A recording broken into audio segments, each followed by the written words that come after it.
I would like to invite you to join us for our ICF virtual conference called The Voyage Continues, July 23 through 25 later this summer, beginning at 6 p.m. London time each day. Friday will be devoted to our commemoration of the voyage of the Mayflower 400 years ago. Saturday will be devoted to other Mayflower stories. How did Congregationalism come to the various parts of the world outside of Britain and the United States? Sunday will be devoted to COVID stories from our churches around the world and a collective worship service reaching all the way around the globe. I hope you will be able to join us. To register for this free conference, please go to www.theicf.org.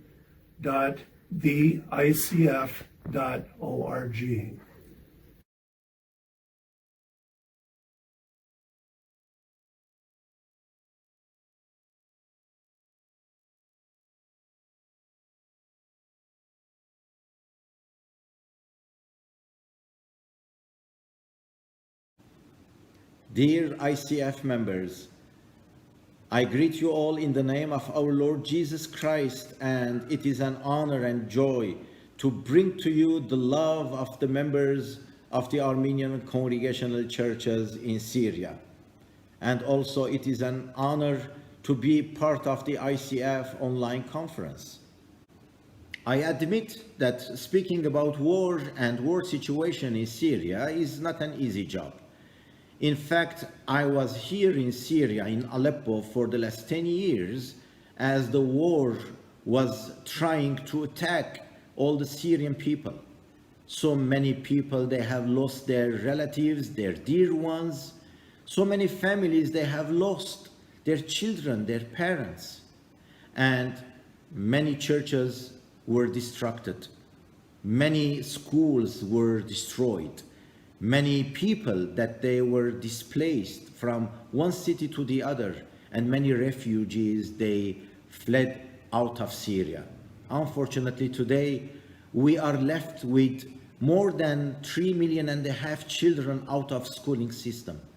We have left with 500,000 refugees around Syria that they are trying to find refuge in some places. And more than 10 million of Syrian people that they were left out of Syria, under tents and in different countries trying to find some place to live. And all this destruction in the country is heartbreaking. And overall, the US multi-layer sanctions presented people to have no access to many basic needs for daily living. Sanctions have caused dire humanitarian consequences for Syrian citizens. And over all this, the oil also is stolen from Syria. Our fields are burned by drones that destroy what our daily bread should be. Most countries have stopped giving us food and medication. And the Syrian people are nowadays suffering from hunger. There is no electricity in Syria, there is no water, and the transportation and the safety security issues still persist. This is the situation that we are undergoing nowadays, unfortunately, and the political turmoil also anticipating some sort of a reform, but still a way to go. Over 10 years of conflict and displacement have taken a severe toll on the families across Syria. The inflation combined with loss of livelihoods and depletion of financial resources have made our youth especially vulnerable, with many forced to work to support their families. It was necessary to empower people to change their own future by protecting them from the effects of war, promoting psychological support, and stimulating education, enabling them to strengthen their self-confidence and to build positive relationships with their peers, family, and wider community. In the humanitarian section, We have tried to distribute food parcels, shopping coupons, clothes, hygiene kits for more than 800 families around our churches. In the educational domain, we have tried to reach out to more than 800 students in our 6 Armenian congregational schools in Syria.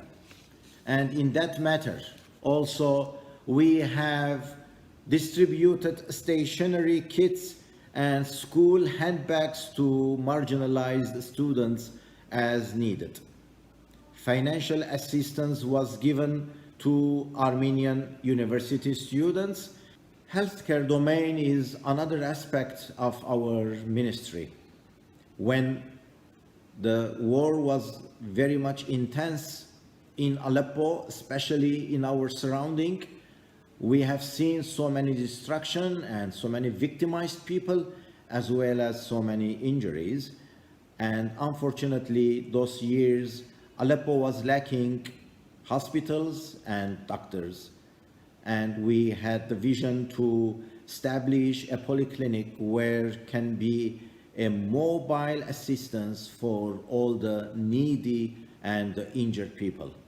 Nowadays, the clinic operates in 26 experienced and highly qualified health team members in 13 different specialties. As far as the developmental projects are concerned, we have supported and initiated vocational training programs, and this program helps the youth to reach their full potential and increase their employability. It also enhances the livelihood conditions of vulnerable people through vocational training activities.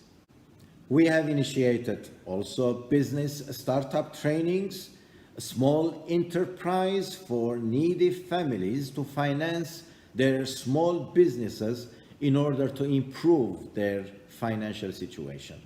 Dear ICF members, it is always joy to share with you all the challenges that we are facing in the midst of the turmoil in Syria. We are very much grateful to ICF members, to Dr. Janet Wooten, to Reverend Chris Gilham, and other friends, other brothers and sisters who constantly kept our churches, our people, and the worries and the concerns of our congregations in their prayers. May God bless you all, and may God continue to bless our Armenian congregational churches in Syria as they continue to be light and salt in the community at large.